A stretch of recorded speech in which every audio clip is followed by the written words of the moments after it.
Hello students, start करते हैं आज physics class 8 first chapter. Physics आपने 7th के अंदर पढ़ा, अपन ने कुछ टॉपिक्स रिमाइंड किए 6th के अंदर उससे। तो जैसे जैसे अपनी क्लासेज इंक्रीज हो रही हैं, अपन क्लासेज में आगे फॉरवर्ड साइड में बढ़ रहे हैं, वैसे वैसे टॉपिक्स क्या है ना, थोड़ा सा ऐसा एक्सट्रैक्ट एलोबरेट कर रहे हैं उन टॉपिक्स को। तो आज अपना जो फर्स्ट चैप्टर है फिजिक्स का, वो कौन सा है? Force and pressure.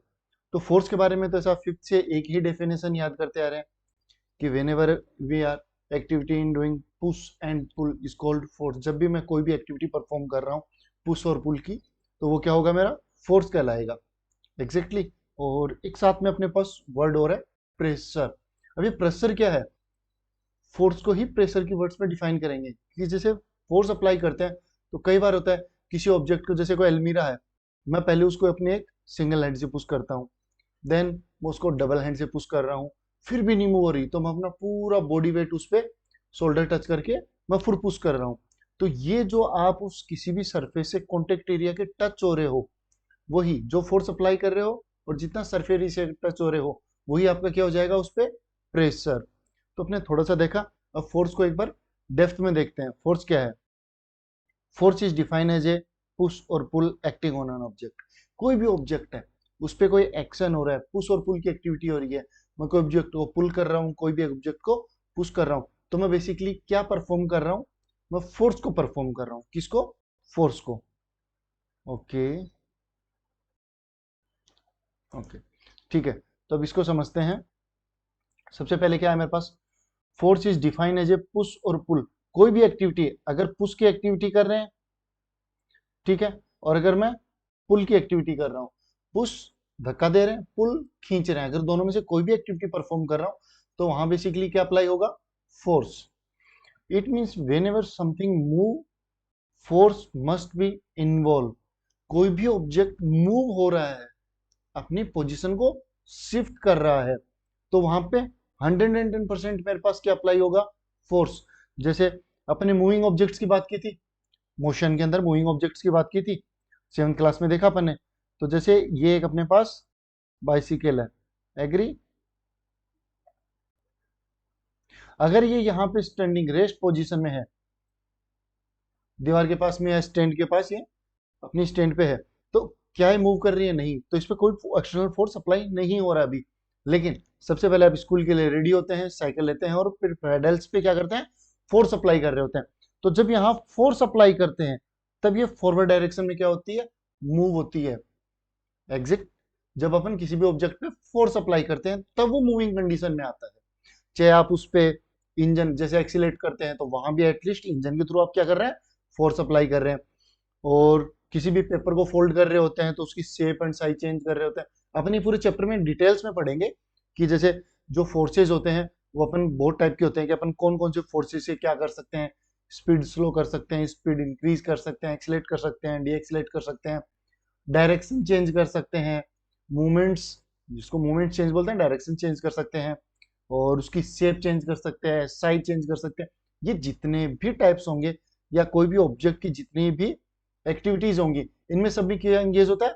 फोर्स। जब तक मैं फोर्स अप्लाई नहीं करूंगा, तब तक कोई भी ऑब्जेक्ट है वो अपनी पोजीशन को शिफ्ट नहीं करेगा, कोई भी ऑब्जेक्ट अपनी पोजीशन से मूव नहीं करेगा। ये चीज समझ में है आपको?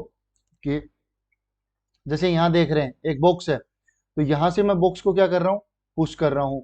यहां से बॉक्स को मैं क्या कर रहा हूँ? पुल कर रहा हूँ। तो कोई भी दोनों में से कोई भी एक एक्टिविटी परफॉर्म करेंगे, तो वो किस कंसिडर में होगी? फोर्स के। अब ऐसा यूनिट्स की भी बात करनी है अपन को। फोर्स के ऐसा यूनिट क्या है? न्यूटन। न्यूटन आपने नाम बहुत बार सुना, बहुत बार, मल्टीपल टाइम्स। कौन थे? सर आइजैक न्यूटन, जिन्होंने ग्रेविटी का इन्वेंशन किया। तो ये जो ग्रेविटी का इन्वेंशन किया था, तो यहाँ फोर्स में आ गया उनका नाम। ऐसा क्यों? फोर्स की जो यूनिट है वो आइजैक न्यूटन सर के नाम, क्योंकि ये दोनों आपस में डायरेक्टली रिलेट कर रहे हैं। कैसे? जब मैं इसका फॉर्मूला बताऊंगा, तो आपको डिटेल में एक्सप्लेन करूंगा। इसी स्लाइड पे, इसी पीपीटी पे अपन देखते हैं एक बार। ओके, ठीक है। अब यहां से अपन एक्सप्लेन करते हैं। जैसे मैंने एक फॉर्मूला पिक किया, W equals to M G, ठीक है। एक मिनट,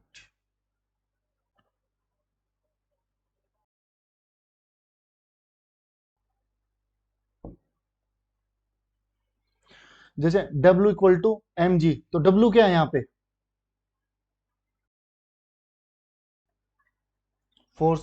W क्या है यहाँ पे? फोर्स। M क्या है? मास। W क्या है? फोर्स। M क्या है? मास। G क्या है?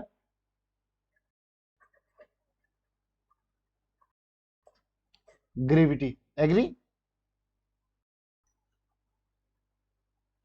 यहां पे आपके लिए लिखते हैं is the mass is the quantity of matter।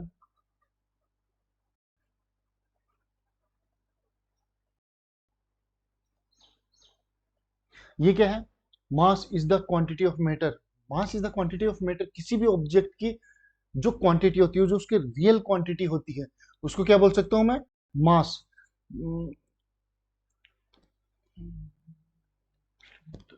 Units of Newton.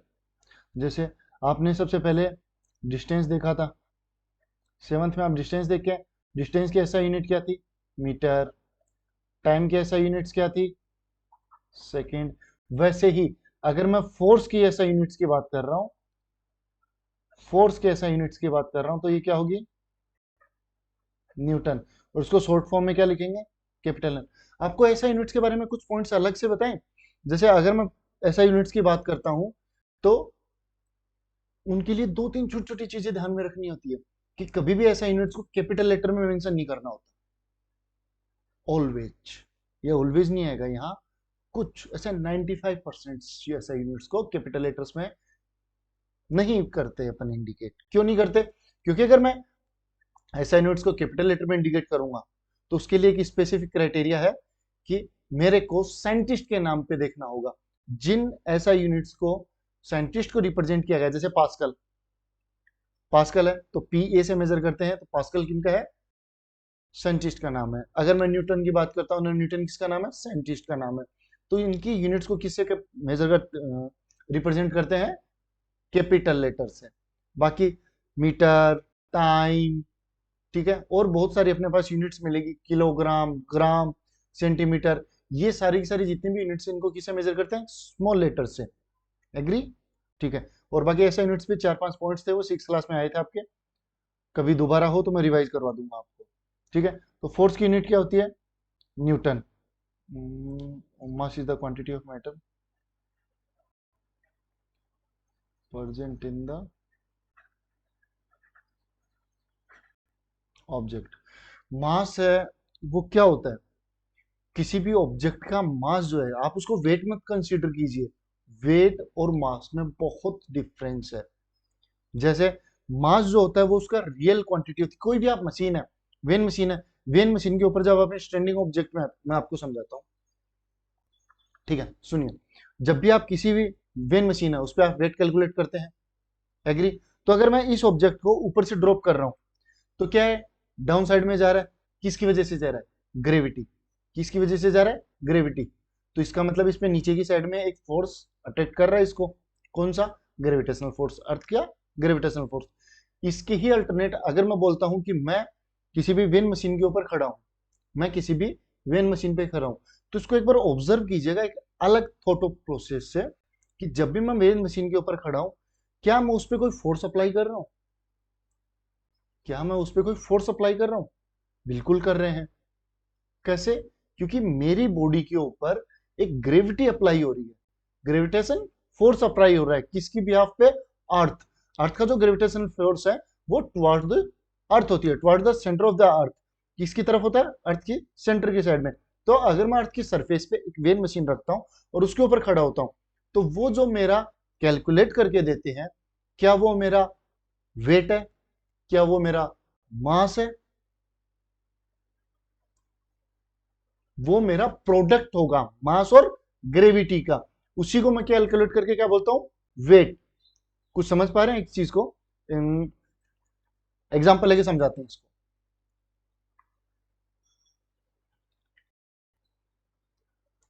अगर सपोज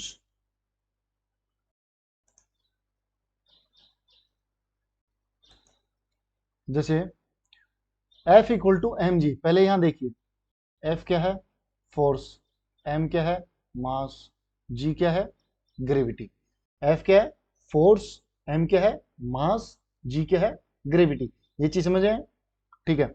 अब अगर मैं यहीं पे एक दूसरी इक्वेशन बना देता हूं, F equal to M multiply by A, क्या दोनों में डिफरेंस है? केवल एक सिंगल डिफरेंस है, मैंने एक ही जगह जी लिख दिया। सर आपने बस ना लेटर्स को चेंज कर दिया। किनको चेंज कर दिया? लेटर्स को, बस एक ही जगह जी लिखा है। लेकिन फिजिक्स के अंदर जो ये लेटर्स हैं, इनको अपन क्या बोलते हैं? वेरिएबल्स। और इनकी वैल्यू क्या होती है? वेरी होती रहती है। तो बहुत सारे जो लेटर्स हैं वो डिफाइन कर रहे होते हैं अपने नाम को, फिक्स होते हैं। जैसे अगर मैं कैपिटल एफ लिखता हूं तो फोर्स, कैपिटल जी लिखता हूं तो यूनिवर्सल ग्रेविटेशनल कांस्टेंट, अगर मैं स्मॉल जी लिखता हूं तो ग्रेविटी, स्मॉल ए लिखता हूं तो एक्सीलेशन, वी लिखता हूं तो फाइनल वेलोसिटी, यू लिखता हूं तो इनिशियल वेलोसिटी, जी लिखता हूं स्मॉल जी तो ग्रेविटी, एम लिखता हूं तो मास। बहुत सारे फिजिक्स के अंदर स्मॉल लेटर्स और कैपिटल लेटर्स हैं, वो किसको रिप्रेजेंट कर रहे होते हैं? फिक्स वैल्यूज को, किसी भी एक टाइटल को रिप्रेजेंट करते हैं। जैसे स्मॉल जी किसके लिए होता है? ग्रेविटी के लिए। अगर कैपिटल एन लिखता हूं तो वो न्यूटन का होगा। अगर कहीं में मैं कैपिटल एन रिप्रेजेंट कर रहा हूं तो उसका मतलब क्या होगा? न्यूटन। वो यूनिट है, किसकी यूनिट है? फोर्स की यूनिट है। तो इस चीज को कंप्लीटली देखिए एक बार। एफ किसको रिप्रेजेंट कर रहा है? फोर्स। एम किसको रिप्रेजेंट कर रहा है? मास। जी किसको रिप्रेजेंट कर रहा है? ग्रेविटी। अगर जी यहां ग्रेविटी को रिप्रेजेंट कर रहा है, ए यहां एक्सीलरेशन को रिप्रेजेंट कर रहा है, बाकी एफ फोर्स है, एम मास है, यहां पे भी आप देखना एफ फोर्स है, एम मास है। तो आपने यहां पे देखा कि दोनों जो फॉर्मूलाज है मेरे, उन दोनों फॉर्मूला के अंदर ऑलमोस्ट सारी चीजें सेम है, किसी एक पॉइंट को छोड़ के। कौन सा? यहां जो फर्स्ट इक्वेशन जो मैंने लिखी है उसमें जी चेंज है, और ये जो मेरी सेकंड इक्वेशन है इसमें मेरा ए चेंज है। तो अगर एफ और ए को मैं देखता हूं दोनों को, तो यहां पे जी का मतलब ग्रेविटी है, ए का मतलब एक्सीलेशन है। तो इन दोनों से क्या चेंज हुआ? अगर मैं एल्टीट्यूड हाइट की बात कर रहा हूं, अगर मैं एल्टीट्यूड हाइट की बात कर रहा हूं ऊपर से डाउन साइड में, तो यहां पे मेरा कौन सा फोर्स अप्लाई हो रहा है? ग्रेविटी। जी स्मॉल जी किसको है? ग्रेविटी। तो ये क्या बेसिकली ऊपर से नीचे आते टाइम एक्सेलेरेट हो रहा है ऑब्जेक्ट? बिल्कुल हो रहा है। स्पीड धीरे धीरे क्या हो रही है? इंक्रीज हो रही है। तो क्या मैं अर्थ की ग्रेविटी को एक्सेलेरेशन बोल सकता हूं? बिल्कुल बोल सकते हैं। कैसे? सेवंथ क्लास में आपने देखा एक्सेलेरेशन यूनिट क्या होती है? मीटर पर सेकेंड स्क्वायर। क्लियर है? और जी की वैल्यू क्या होती है? सर 9.8 मीटर पर सेकेंड स्क्वायर। क्या ये आपको याद आ रहा है? मीटर पर सेकेंड स्क्वायर याद आ रहा है आपको? बिल्कुल। क्यों? क्योंकि मीटर पर सेकंड स्क्वायर यूनिट किसकी थी? एक्सीलरेशन की। तो इसका मतलब ग्रेविटी भी मेरा एक ऑब्जेक्ट है। मेरा एक तरीके से ग्रेविटी को क्या बोल सकता हूं? एक्सीलरेशन। बस वो एक्सीलरेशन कब कंसीडर होगा? एज ए एक्सीलरेशन को फॉर्म में कब कंसीडर होगा? जब जब वो वर्टिकली या डाउनवर्ड, अपवर्ड या डाउनवर्ड साइड में मेरा कोई भी ऑब्जेक्ट मूव हो रहा होगा, तब कंसीडर क्या होगा? ग्रेविटी। और अगर मैं अर्थ के पैरेलल बात कर रहा हूं, अर्थ के पैरेलल बात कर रहा हूं, तो उस टाइम पे मेरा कौन सा एक्सीलरेशन कंसीडर होगा? Small A. कौन सा कंसीडर होगा? Small A. तो देखा आपने W equals to, sorry, F equals to M A और F equals to M G, ये दोनों सेम चीज है। बस इतना सा डिफरेंस है, एक बार जब मैं हॉरिजॉन्टल मूव कर रहा हूं तो स्मॉल ए लेंगे एक्सीलरेशन, और अगर मैं वर्टिकल मूव कर रहा हूं तो उस ए की जगह जी को रिप्लेस कर देंगे। और ये रिप्लेस को क्यों करेंगे? क्योंकि ए जो स्मॉल है वो एक वेरिएबल है, और वो हमेशा मेरे को गिवन होगा। स्मॉल ए क्या है? एक वेरिएबल है जो कि मेरे को हमेशा गिवन होगा। जबकि स्मॉल जी क्या है? ग्रेविटी। और अर्थ की ग्रेविटी हमेशा क्या रहती है? फिक्स। ये चीज क्लियर हुई? अर्थ की ग्रेविटी क्या रहती है? हमेशा फिक्स, 9.8। अब समझ आया कि फोर्स के अंदर ग्रेविटी का कितना इंपॉर्टेंट रोल है? क्लियर हुआ ये पॉइंट? फोर्स के अंदर ग्रेविटी का कितना इंपॉर्टेंट रोल है। और जहां ग्रेविटी का नाम आता है वहां तो अपने सर आइजैक न्यूटन का नाम 100% आएगा। ठीक है? तो अब यहां पे देखते हैं एक बार, अपन फोर्स की यूनिट क्या है मेरे पास? न्यूटन। मास की यूनिट क्या है? किलोग्राम। ये कौन सी यूनिट्स हैं? ये ऐसा यूनिट्स हैं। कौन सी यूनिट्स हैं? एसआई यूनिट्स हैं। तो फोर्स की यूनिट क्या होगी? न्यूटन। मास की यूनिट क्या होगी? किलोग्राम। जी। ग्रेविटी की यूनिट क्या होगी? मीटर पर सेकंड स्क्वायर। और यहीं पे अगर एफ इक्वल टू एम में होता और ए की यूनिट क्या होती? मीटर पर सेकंड स्क्वायर। एक्सीलरेशन की यूनिट सेम होती है। ठीक है, तो अब एक बात बीच बीच में आ रही है, एम मास। एम मास, मास क्या है? Mass is the quantity of matter present in the object. Mass is the quantity of matter. Mass क्या है? कोई भी ऑब्जेक्ट में जो रियल क्वांटिटी प्रेजेंट है, कोई भी ऑब्जेक्ट में जो रियल क्वांटिटी प्रेजेंट है। तो बोले सर हमारी बॉडी के अंदर जो वेट है क्या वो मास होगा? नहीं, उसके अंदर जो हमारा बॉडी का जो वेट है वो कैसे मेजर किया था अपन ने? किसी भी स्केल पे, या जो मेजरिंग स्केल थी उसके अपन ऊपर स्टैंडिंग पोजीशन में खड़े हुए थे, देन वो कैलकुलेट करके अपन ने बताया था। तो उसके अंदर वेट के अंदर दो चीजें मिक्स थी, मास और ग्रेविटी। मास और ग्रेविटी का प्रोडक्ट ही ऐसा कुछ वेट था। तो ये वाला प्रोडक्ट तो अपन यहां भी देख रहे हैं। एग्री? तो क्या मैं ऐसा कुछ बोल सकता हूं कि मेरा जो वेट है वो 9.8 है? सॉरी सॉरी सॉरी, इतना हल्का नहीं हो सकता। 98 मान लो, मैं इतना हल्का बिल्कुल नहीं हो सकता। हाँ, अगर मैं मेरा वेट 98 केजी बोलता हूं, मेरा वेट कितना है? 98 केजी। गौर करना, आप बहुत बार अपना वेट है वो केजी में मेंशन करते हैं, लेकिन कहीं ना कहीं वो वेट ना होते हुए क्या है? फोर्स है। ठीक है, तो एक बार 98 केजी में मेजर करता हूं, वो किसका प्रोडक्ट है? मास और ग्रेविटी का। क्या ग्रेविटी की वैल्यू मेरे को गिवन है? मास और ग्रेविटी, ग्रेविटी की वैल्यू कितनी है? 9.8 मीटर पर सेकेंड स्क्वायर। कितनी है? मीटर पर सेकेंड स्क्वायर। तो क्या यहां से मैं मास निकाल सकता हूं? कैसे? यहां पे मैं लिखता हूं 98 अपॉन 9.8। इस पॉइंट को अगर मैं रिप्लेस करता हूं, हटाता हूं, तो यहां ऊपर आ जाएगा 10। 98 98 से कैंसिल आउट हो गया। तो बेसिकली मेरे पास क्या आया? 10 केजी। क्या आया? 10 केजी। मतलब अगर मैं अर्थ की बात कर रहा हूं, अगर मैं अर्थ की बात कर रहा हूं, अर्थ पे अगर मेरा वेट 10 केजी है, कितना है? 10 केजी। और अगर मैं अर्थ से बाहर चला गया, तो अर्थ से बाहर जाते हैं तो ग्रेविटी तो कैंसिल आउट हो जाती है, वहां से ग्रेविटी क्या हो जाती है? गायब हो जाती है। ग्रेविटी उस टाइम पे प्रेजेंट नहीं है। तो क्या मैं जो वेट बताऊंगा उसमें मेरी ग्रेविटी इंक्लूड होगी? नहीं। मेरे को क्या रिप्रेजेंट करना पड़ेगा? मेरा रियल क्वांटिटी, मेरे मेटर। मैं एज ए खुद को मेटर लेता हूं, तो मेरे मेटर या मेरे अंदर कितना रियल मास या मेरे रियल अंदर कितनी क्वांटिटी एग्जिस्ट करती है? 10 केजी। अब मैं लाइटर हुआ, अब मैं बिल्कुल हल्का।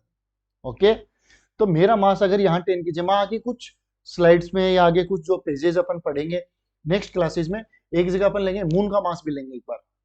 अपने नहीं है 8th क्लास में, लेकिन अपन कंसिडर करेंगे कि अगर मैं मून पे प्रेजेंट होता तो मेरा वेट कितना होता, ये भी निकाल सकते हैं। बिल्कुल कैलकुलेशन, मैथ के जो फिजिक्स है, जैसे जैसे आप क्लासेज में अपर साइड में जा रहे होते हैं, तब तक फिजिक्स के कंसेप्ट के साथ में मैथ का पोर्शन एड ऑन होता रहता है।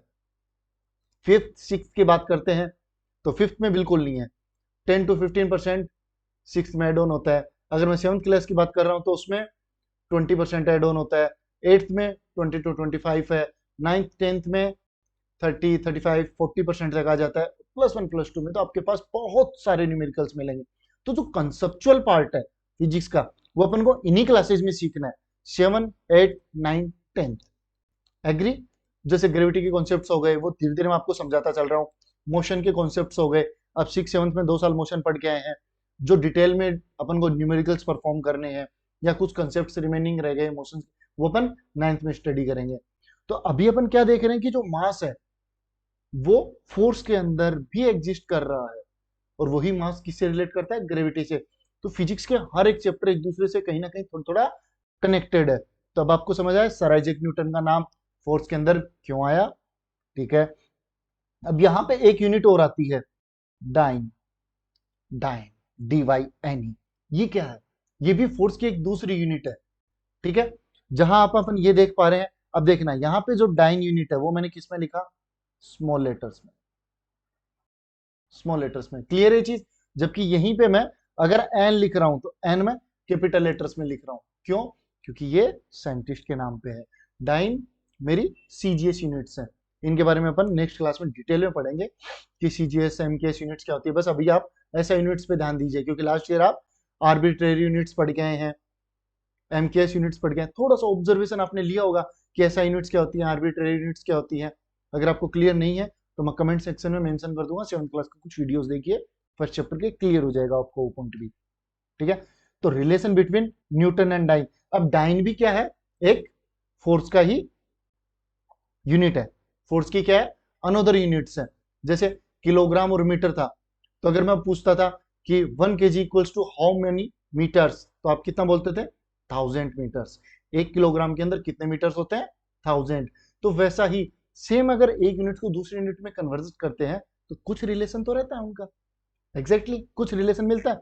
तो यहाँ पे अगर मैं बोलता हूं कि 1 न्यूटन जो फोर्स है वो कितने डाइन के इक्वल्स होता है, तो 10 की पावर 5। 10 की पावर 5 का मतलब क्या होता है, 1 न्यूटन इक्वल्स टू 1 2 3 4 5 टाइम्स, कितना, 5 टाइम्स 0 देन डाइन। ये चीज आपको क्लियर है?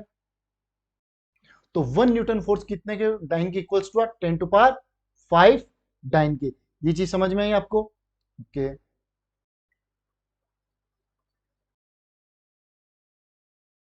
डायरेक्शन ऑफ फोर्स, ये बहुत इंपॉर्टेंट चीज है।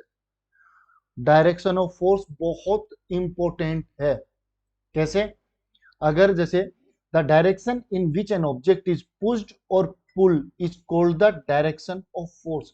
मैं किसी भी ऑब्जेक्ट को किसी भी डायरेक्शन में पुश या पुल कर रहा हूं, वो मेरा ऑब्जेक्ट का क्या होगा, फोर्स का डायरेक्शन। ऐसा कभी इमेजिन मत कीजिएगा कि जिस साइड में मैं पुश कर रहा हूं ऑब्जेक्ट उसी साइड में मूव होगा, नहीं। ऑब्जेक्ट की मूविंग डायरेक्शन अनोदर दूसरी होती है, फोर्स की डायरेक्शन दूसरी होती है। यहां अपन किसकी बात कर रहे हैं, फोर्स के डायरेक्शन की। आपको कोई एग्जांपल याद आ रहा है जिसमें मैं पुश कर रहा हूं, ऑब्जेक्ट सामने जाने की जगह किसी दूसरी डायरेक्शन में जा रहा है? ऐसा भी हो सकता है, बिल्कुल हो सकता है। पहले एक बार अपन नॉर्मल सिचुएशन की बात कर रहे होते हैं। जैसे मेरे सामने कोई अलमीरा रखी हुई है, मेरे सामने कोई अलमीरा या छोटी टेबल रखी हुई है, अगर मैं उसको नॉर्थ साइड में पुश कर रहा हूं तो वो मेरा डायरेक्शन ऑफ फोर्स कहां होगी, नॉर्थ डायरेक्शन में। ऑब्जेक्ट भी कौन सी डायरेक्शन में मूव करेगा, नॉर्थ डायरेक्शन में। लेकिन अगर पैरेलल में एक बात करता हूं कि किसी स्लोप के ऊपर कोई कार रुकी हुई है, हैंड ब्रेक्स लगे हुए हैं सपोज, ठीक है, तो मेरे धीरे धीरे करके हैंड ब्रेक्स खराब हो गए, या फिर वहां मैं लद्दाख में हूं, लद्दाख में क्या है, आइसेस फॉर्म रहती है थोड़े थोड़े, बिल्कुल ऐसा। तो वहां पे मेरा फ्रिक्शन रिड्यूस हो जाता है, तो हैंड ब्रेक लगने के बाद में भी मेरी गाड़ी नीचे की साइड में मूव। बहुत सारा आपने रील्स में देखा होगा, शिमला में, मनाली में, वहां पे जब आइस फॉल्स होती है तो ऑलमोस्ट जितनी भी अपनी रोड्स वगैरह होती है वो ब्लॉक हो जाती है। तो आइस के ऊपर अपनी जो कार है वो स्केट्स की फॉर्म में नीचे आ रही होती है, तो ड्राइवर वहां पे ब्रेक्स अप्लाई कर देता है, हैंड ब्रेक अप्लाई कर देता है, लेकिन गाड़ी फिर भी क्या करती है, रुकती नहीं है। तो अपने ही एक दो फ्रेंड्स पैसेंजर्स वो बाहर की साइड में जाके गाड़ी को फ्रंट डायरेक्शन में पुश कर रहे होते हैं। ठीक है, अब इस सिचुएशन को इमेजिन कीजिए कि एक स्लोप है, गाड़ी ऊपर की साइड से नीचे की डायरेक्शन में आ रही है, हैंड ब्रेक अप्लाई किए, ब्रेक अप्लाई किए, लेकिन फिर भी वो क्या कर रही है, स्किड करती हुई नीचे आ रही है। तो दो पर्सन उसको फ्रंट डायरेक्शन से पुश कर रहे हैं। पुश कहां कर रहे हैं, अपवर्ड साइड, लेकिन मूवमेंट ऑब्जेक्ट का कहां हो रहा है, डाउनवर्ड साइड। क्लियर हुआ? पुश कहां कर रहे हैं उसको, ऑब्जेक्ट को, कार को, अपवर्ड डायरेक्शन में, कि रुको, कुछ देर रुको वरना नीचे गिर जाओगे, किसी दूसरी गाड़ी से टकरा जाओगे। तो पुश कहां कर रहे हैं, अपर डायरेक्शन में, लेकिन मूव कहां हो रही है, वो डाउन डायरेक्शन में। तो ये चीज समझ आई? मेरे को ऑब्जेक्ट की डायरेक्शन क्या, ऑब्जेक्ट के मूवमेंट के डायरेक्शन पे एक बार मैं बात नहीं कर रहा, वो अपन को नेक्स्ट क्लासेस में, आगे की जो पीडीएफ है या नेक्स्ट क्लासेस जो भी, उनमें डिस्कशन कर लेंगे। लेकिन अभी बस इतना है कि मैं जो बात कर रहा हूं केवल किसकी है, फोर्स की डायरेक्शन की। क्लियर हुआ ये चीज? ठीक है, तो अभी अपन देखते हैं इसके फोर्स, मेरा ऑब्जेक्ट जो है उसके डायरेक्शन की बात कर रहा हूं। ओके, तो the direction in which an object is pushed और pulled is called the direction of force. कोई भी ऑब्जेक्ट को मैं पुश और पुल कर रहा हूं, जिस डायरेक्शन में मैं पुश कर रहा हूं वो, और जिस डायरेक्शन में मैं पुल कर रहा हूं उसको डायरेक्शन ऑफ फोर्स बोलते हैं। उसको क्या बोलते हैं? फोर्स की डायरेक्शन। जैसे अगर मैं इस ऑब्जेक्ट को इस डायरेक्शन में पुश कर रहा हूं तो मेरी फोर्स की डायरेक्शन क्या होगी? यही। अगर मैं इसको इस डायरेक्शन में पुल कर रहा हूं तो मेरी फोर्स की डायरेक्शन भी क्या होगी? ये। अगर सपोज एक, हमेशा याद रखना, जैसे ये बना देता हूं मैं, ठीक है, ईस्ट, वेस्ट, नॉर्थ, साउथ, ये आपने देखे होंगे जो अपने ज्योग्राफिकल मैप्स होते हैं उनके राइट साइड में, अपर साइड में, राइट साइड में जो भी ज्योग्राफिकल मैप्स होते हैं उनके देखे होंगे आपने, ऐसा लोगोज बने रहते हैं। ये क्या है? ये मेरे डायरेक्शंस को रिप्रेजेंट कर रहे हैं। आपको मोशन में 9th क्लास में बहुत प्यारे क्वेश्चंस मिलेंगे। एक पर्सन अपने घर से निकला, 5 मीटर नॉर्थ डायरेक्शन में गया, देन राइट टर्न लिया, 10 मीटर्स गया, फिर सीधा स्ट्रेट 10 मीटर्स मूव किया, फिर 20 मीटर्स लेफ्ट, फिर 30 मीटर्स लेफ्ट। तो वो जो है वो आपको इनिशिएट एक डायरेक्शन गिवन है। उसके बाद में जैसे ही लेफ्ट राइट बता रहे हैं तो आप कैसे ऑब्जर्व करेंगे? इसी सिंबल से, कि वो लेफ्ट साइड में गया है तो वेस्ट होगा, राइट में तो ईस्ट होगा, फ्रंट गया है तो नॉर्थ गया, बैकवर्ड आ गया तो साउथ आ गया। क्लियर हुआ ये पॉइंट?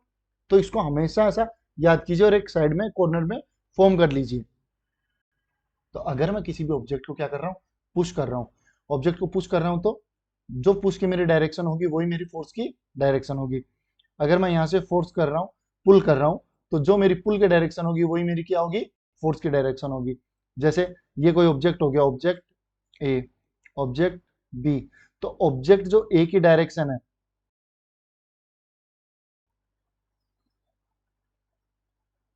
कौन सी साइड होगा? इस डायरेक्शन में। बी में अगर यहां मैं पुल कर रहा हूं तो भी कौन सा होगा?